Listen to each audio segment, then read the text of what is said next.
BrahMos missile, अस्त्र missile, Arjun tank, Pinaka rocket launcher, Varunastra torpedo, Swati radar, ये हिंदुस्तान के हथियार हैं और सबकी अलग अलग ताकत है। कोई हवा का महारथी है, कोई समंदर में सुनामी लाता है, कोई पहाड़ पर प्रलय लाने का दम भरता है। किसी की रेंज दुश्मन के इलाके में तबाही मचाने की है, कोई बॉर्डर की किलेबंदी करता है, कोई संभावित खतरे को ट्रैक कर लेता है।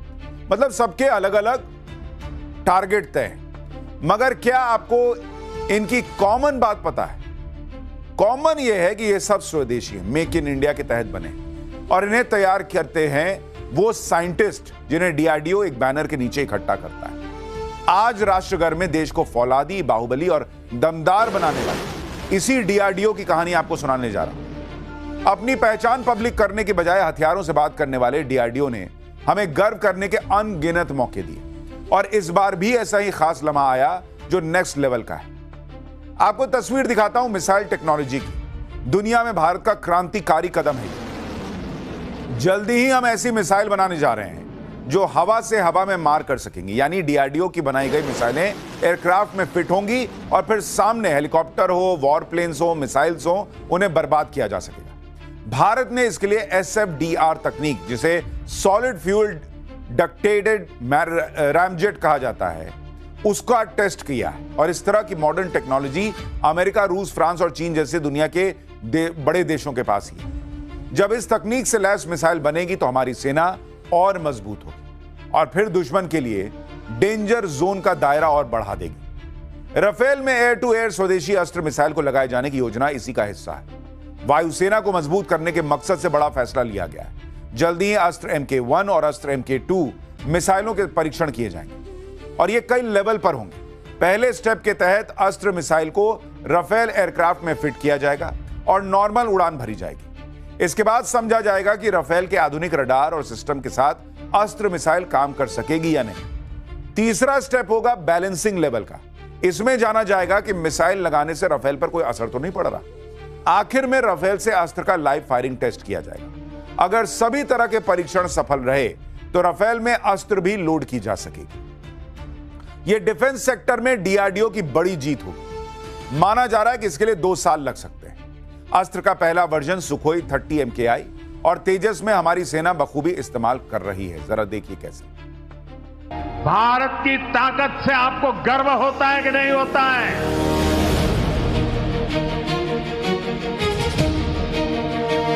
डिफेंस सेक्टर से जुड़ा शायद ही कोई क्षेत्र होगा जहां डीआरडीओ की मौजूदगी न हो।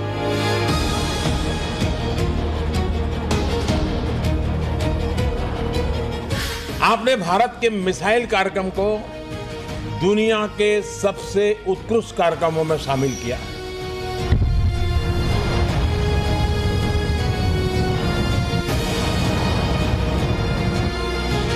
और आपने साबित किया है कि इंडियन इनोवेशन किसी भी मामले में ग्लोबल स्टैंडर्ड से पीछे नहीं है, बल्कि कई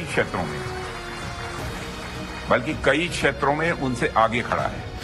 make in India, make for world. Missile, rocket, drones, tank, radar और हाइड्रोजन बम से लेकर लाइफ जैकेट तक, जब भी मेक इन इंडिया हथियार सामने आता है तो उसमें बड़ा योगदान होता है डीआरडीओ का। 5000 से ज्यादा वैज्ञानिक और 25,000 से ज्यादा टेक्नीशियंस 24 घंटे रिसर्च करते हैं। रिसर्च भी उस लेवल की जिसकी कल्पना आम हिंदुस्तानी नहीं कर सकता। साथियों, आज देश का बेहतरीन साइंटिफिक माइंड डीआरडीओ में है। डीआरडीओ की उपलब्धियां अनंत है।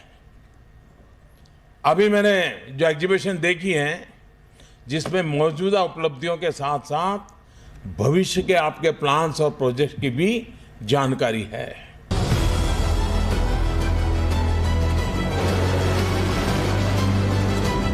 हिंदुस्तान फ्यूचर वॉरफेयर को रीडिफाइन करना चाहता है और इस टास्क को डीआरडीओ ने बहुत सीरियसली लिया है। देश के अलग अलग हिस्सों में मौजूद 45 लैब्स में कई तरह के प्रयोग किए जा रहे हैं 5th जनरेशन का एयरक्राफ्ट एमका बनाने की जिम्मेदारी डीआरडीओ की है।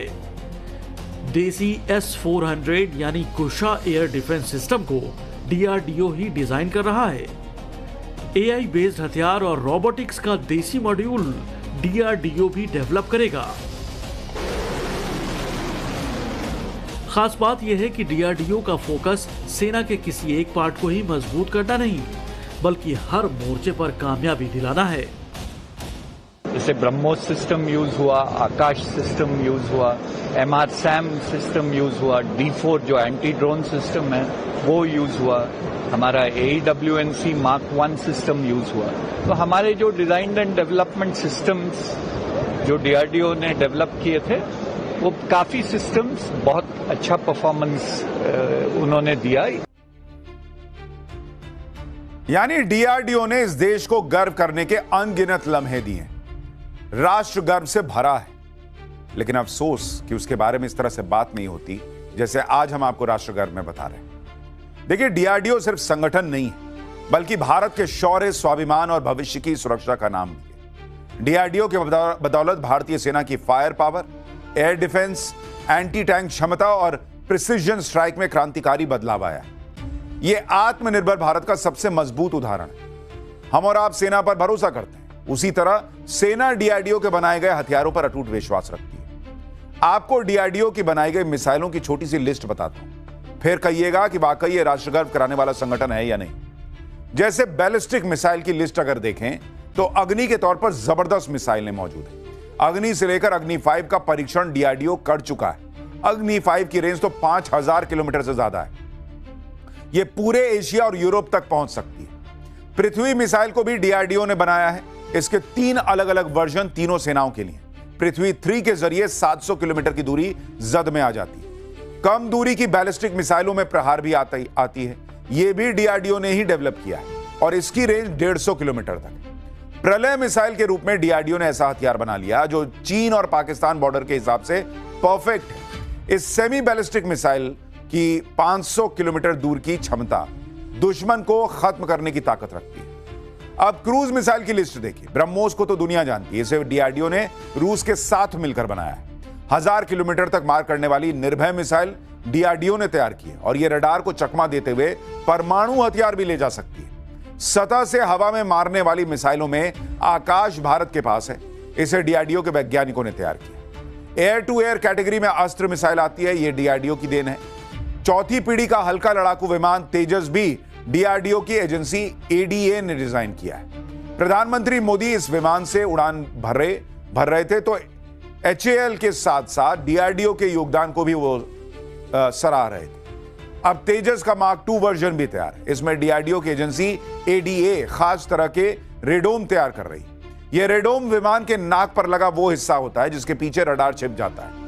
इसी रेडोम की बदौलत दुश्मन के रडार को चकमा दिया जा सकता है।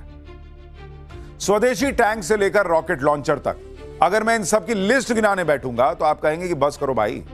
लेकिन डीआरडीओ का काम ही ऐसा है कि उसकी लिस्ट खत्म नहीं होती और देश के लिए गर्व करने के इतने अनगिनत पल लाता है। एक और रिपोर्ट देखिए, आपको समझ में आएगा कि डीआरडीओ ने इस देश के लिए क्या किया है।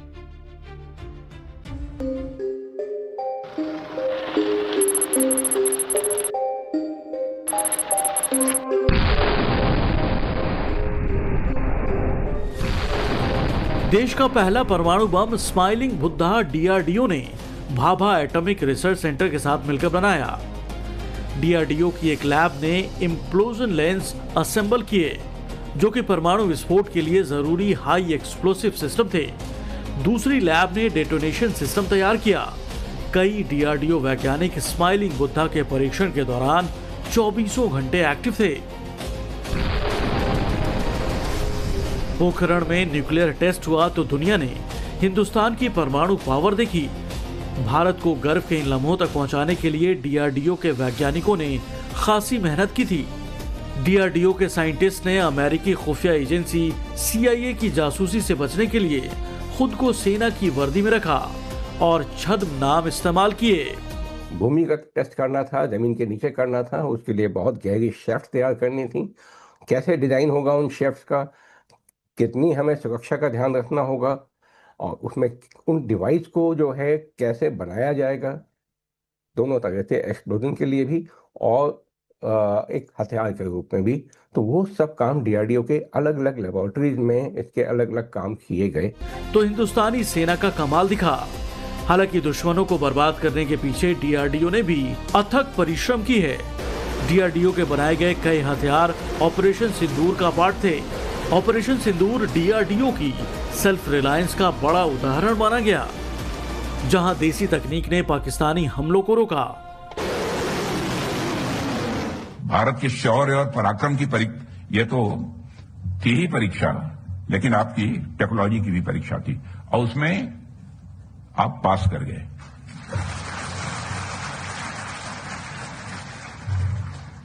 ऑपरेशन सिंदूर ने यह पूरी तरह से स्पष्ट कर दिया कि हमारे स्वदेशी सिस्टम्स भारत की ऑपरेशनल रेडीनेस को मजबूत कर रहे हैं और यह सब डीआरडीओ के साइंटिस्ट, इंजीनियर्स और टेक्निकल टीम्स की कलेक्टिव एफर्ट का ही यह परिणाम है।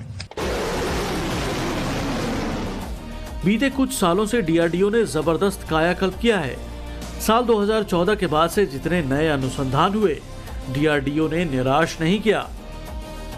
डीआरडीओ ने बीते 10 सालों में 150 से ज्यादा स्वदेशी रक्षा प्रणालियों का निर्माण किया है। फिलहाल 55 परियोजनाएं मिशन मोड में चलाई जा रही हैं। हाल ही में डीआरडीओ के कई सिस्टम फिलीपींस, वियतनाम और अफ्रीकी देशों में भेजे गए। आज के दौर में अमेरिका, रूस, चीन भी भारत के देसी हथियारों के मुरीद हो गए हैं। डीआरडीओ की कोशिश है कि मिसाइल की दुनिया में भारत पूरी तरह से आत्मनिर्भर बने। For more of such videos, do like, share and subscribe to ET Now Swadesh.